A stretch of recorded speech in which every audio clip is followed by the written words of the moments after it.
Vamos falar de sexo sujo, mas não é bem o que você tá pensando. Quer dizer, em parte é também. Deixa eu comentar uma parada com vocês. Quem acompanha aqui o canal há algum tempo sabe que eu tenho um grande ranço com autobiografias. E eu vou comentar nesse vídeo aqui o porquê da minha implicância. Mas a ideia aqui não é produzir um vídeo de conheça mais os meus desgostos, e sim trazer um debate que eu acho que é válido quando a gente pensa autobiografia. E quero fazer isso a partir de um trabalho bastante interessante, que é Meu Diário de Nova York, de Julie Doucet. Essa edição está saindo agora no Brasil, eu já tinha ela em inglês e felizmente Julie Doucet está sendo mais reconhecida. Ela é uma pessoa bastante importante para a cena de quadrinhos independentes do Canadá, dos Estados Unidos, sobretudo ali nos anos 90. E Meu Diário de Nova York compila histórias mais autobiográficas da Julie Doucet, que saiu na revista Dirt Plot, que eu não sei se eu estou pronunciando certo. Dirt Plot é uma revista da própria Julie Doucet, durou 12 números e foi publicado entre 1990 e 1998. Então o que você vai ver aqui é muito o puro suco dos anos 90.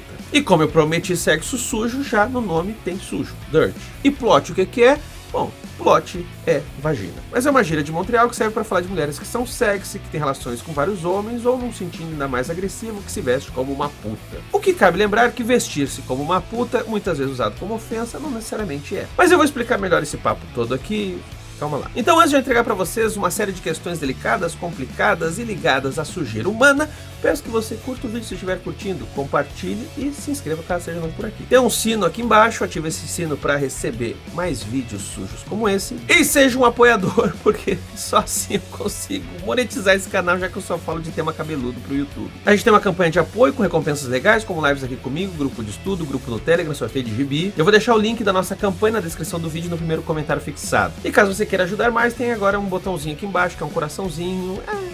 Tá, mas chega, vamos lá, vamos falar do Meu Diário de Nova York. Primeiro, basicamente, sinopse, certo? Julie Doucet é uma menina que teve toda a sua educação num colégio que era um convento, portanto, teve a sua alfabetização ali entre freiras, e que conta nesse gibi, a partir dos seus 17 anos, como foi a sua descoberta sexual, mais do que isso, a sua descoberta do sexo masculino. E eu estou falando sexo e não gênero porque aqui a questão central é sexo mesmo. Porque afinal a gente só vê homens brancos, na sua grande maioria, heterossexuais, cisgênero. Ou seja, o continente aqui que é explorado pela jovem Julie Doucet é esse lugar onde pessoas têm um pau. E mais do que isso, que elas querem enfiar o pau em você. Obviamente, ao longo da história, a gente vai vendo que esse desconforto da Julie Doucet não é simplesmente de ordem biológica, ou seja, meu Deus, tem gente com pau. Mas é o entendimento, e aí sim a gente começa a partir do sexo pro gênero, de que o mundo masculino, ele é bastante complicado. Nesse sentido, Meu Diário de Nova York, caso você seja um cara do tipo, mas pera lá, nem todo homem é isso ou aquilo, aqui você vai se incomodar, porque praticamente todo homem é isso ou aquilo. Isso quer dizer que você vai ver aqui uma história em que os homens são muitas vezes perversos, manipuladores, extremamente dependentes. Sabe aquele lance que é dito que todo homem tá procurando na sua parceira a sua mãe? Aqui, meu amigo, só falta os namorados da Julie Doucet clamarem ela com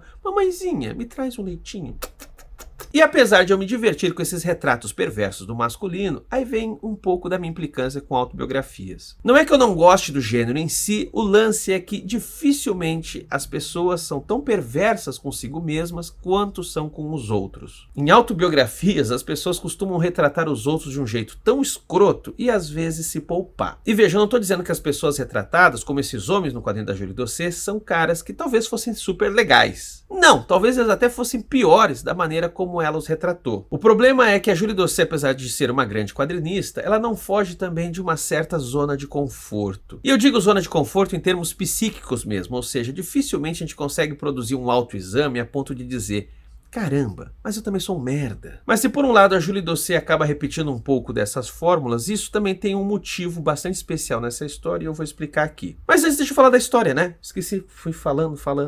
É que na real as histórias são legais enquanto experiência de leitura. Eu resumindo aqui vai ser uma coisa muito pobre. Porque basicamente a gente vê a Julie Doucet ainda em Montreal tendo a sua primeira relação sexual com 17 anos. E isso acontece de um jeito bastante melancólico, infeliz. Ela acaba ali se aproximando de uns velhos meio escroto. Depois ela começa a fazer a escola de artes e aqui tem um retrato muito triste do como funciona o mundo das artes, mais especificamente do ensino de artes, esse lugar onde praticamente apenas losers vão para lá e os professores também são figuras extremamente tristes e tudo que é ensinado é meio que qualquer coisa e foda-se. A própria Julie Doucet se retrata aqui como uma estudante muito medíocre que mais usava o tempo para sair para beber e encontrar os amigos do que de fato estudar. E é nesse período que ela também acaba se envolvendo com outros homens e entre eles caras extremamente dependentes dela. É nesse período, por exemplo, que ela conhece um rapazinho que gosta muito dela, se dedica muito a ela, diz que ama ela. Por esse gesto de amor, ela acha que precisa retribuir, do tipo, pô, ele é tão legal comigo, deixa eu ser legal com ele. E aí daí ela aprende a primeira lição muito importante na vida de qualquer pessoa, sobretudo de uma mulher.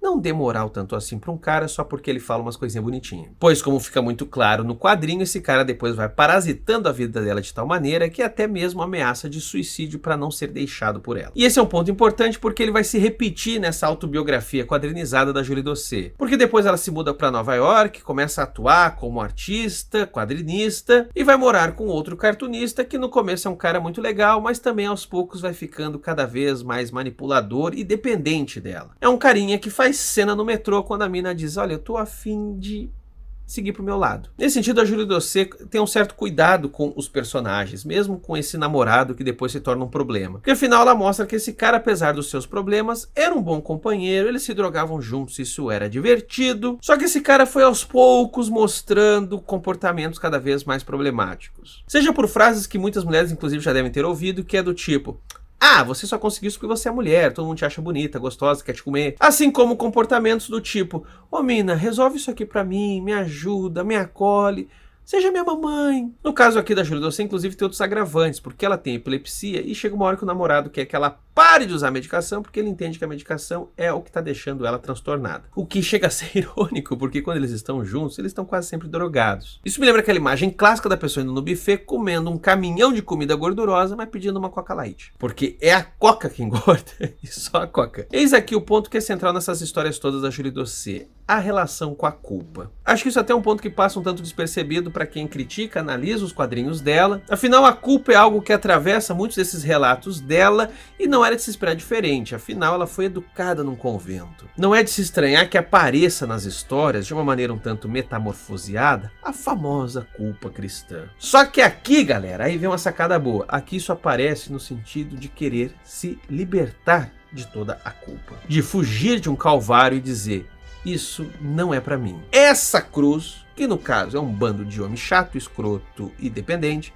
essa cruz eu não vou carregar. Não é por acaso, portanto, que essa coletânea de histórias comece com ela falando do convento e termine com ela indo embora de Nova York justamente na Sexta-feira da Paixão. Sim, ela vai embora de Nova York justamente na Páscoa, numa Sexta-feira Santa, e o quadrinho termina com ela virando as costas para aquela procissão, carregando Cristo crucificado. Eis, portanto, é a guinada, o triplo mortal carpado, que vai fazer essa biografia bem mais interessante. Porque se de um lado a coisa fica tipo, caramba, todo mundo nesse quadrinho é pior do que você, por outro lado, ela mesmo já está dizendo, olha, talvez nem seja, talvez eu também pudesse ser bastante ruim, mas o que eu quero é me libertar da culpa. Essa autobiografia, acima de tudo, não é um retrato de como as coisas aconteceram, mas é uma expressão dos meus desejos. E isso tem tudo a ver com as outras histórias que saíam na Dirt Plots. São histórias sobre desejo que a gente pode entender como um desejo feminino, mas acima de tudo é um desejo individual, o desejo da Julie Doucet. E quando eu falo desejo aqui, galera, não tô falando só de desejo sexual, tô falando de, sei lá,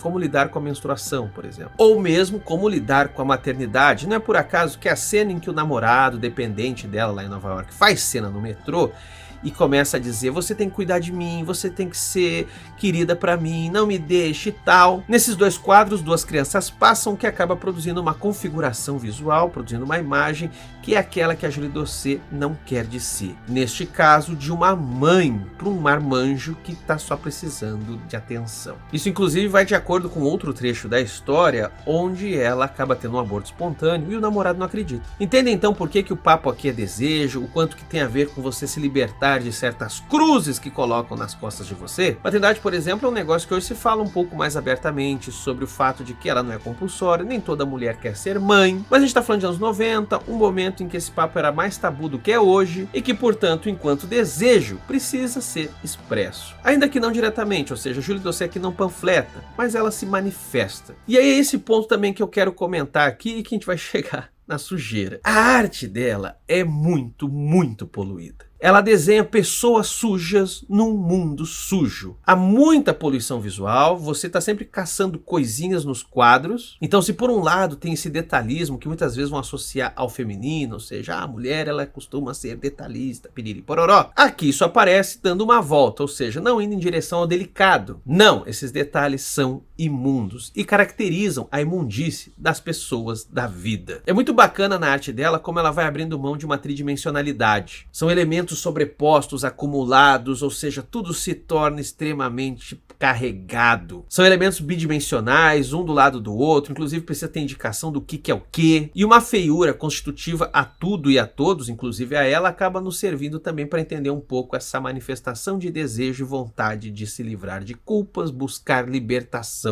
Porque afinal, se tem uma coisa que esse mundo em que ela está inserido parece, é ser extremamente opressivo. São ambientes fechados, com ruas sujas e perigosas, rodeadas de caras que você não consegue se livrar. Daí que faz todo sentido esse estilo com cabeças grandes, olhos opressivos, com olheiras, expressões um tanto ridículas, cabelos desgrenhados, corpos frágeis e desmotivados num ambiente sujo e com muita presença do preto, que aqui não me parece por acaso. Ele produz muito sentido nesse mundo imundo da Julie Doucet. Meu Diário de Nova York, então, acaba sendo uma autobiografia interessante. Não tanto pelo retrato, pela representação das pessoas que acabaram fazendo parte da vida dela, porém mais como uma confissão. Ou, já que ela foi estudante de artes, um manifesto no sentido de dizer: olha, o que eu quero é isso. E isso que eu quero é me livrar de todo tipo de sexo sujo. Não a sujeira das relações sexuais, sei lá como é que ela transa, também não quero saber, mas a sujeira, aquilo que há de mais pesado na relação com o sexo do outro. Só que não se engane, essa sujeira não aparece como uma condenação, é em parte até mesmo uma celebração da vida. Estar vivo, e eu já disse várias vezes aqui, é estar entre o lixo mesmo. Você inclusive só muda esse mundo de merda que nós temos se você sujar sua mãozinha. Aliás, um outro detalhe interessante aqui que ainda vai na direção da culpa é o quanto que a Julie Doucet comenta em entrevistas do tipo: caramba, eu não devia ter contado isso. Eu não devia ter feito um quadrinho que revelasse tantos detalhes sobre a minha vida pessoal. Caramba, como eu fui fazer isso? O que mais uma vez traz essa tensão entre confissão e culpa, uma coisa tipicamente cristã. Caramba, aqui rende tanto. Agora eu pergunto pra vocês, inclusive deixem nos comentários, só eu que sou chato com biografia, só eu que problematizo isso? E caso você tenha lido Julie Doucet, caso você tenha conhecido alguma coisa já da autora, também comenta aí, eu acho que vale a pena, inclusive sobre essas questões ligadas a relações entre gênero, masculino e feminino, enfim, rende pra caramba, inclusive pra você brigar comigo. Mas antes que você me ofenda pra caramba, encerro por aqui, peço apenas que você siga a gente nas nossas redes sociais, TikTok, Twitter e Instagram. Obrigado por assistir e fui.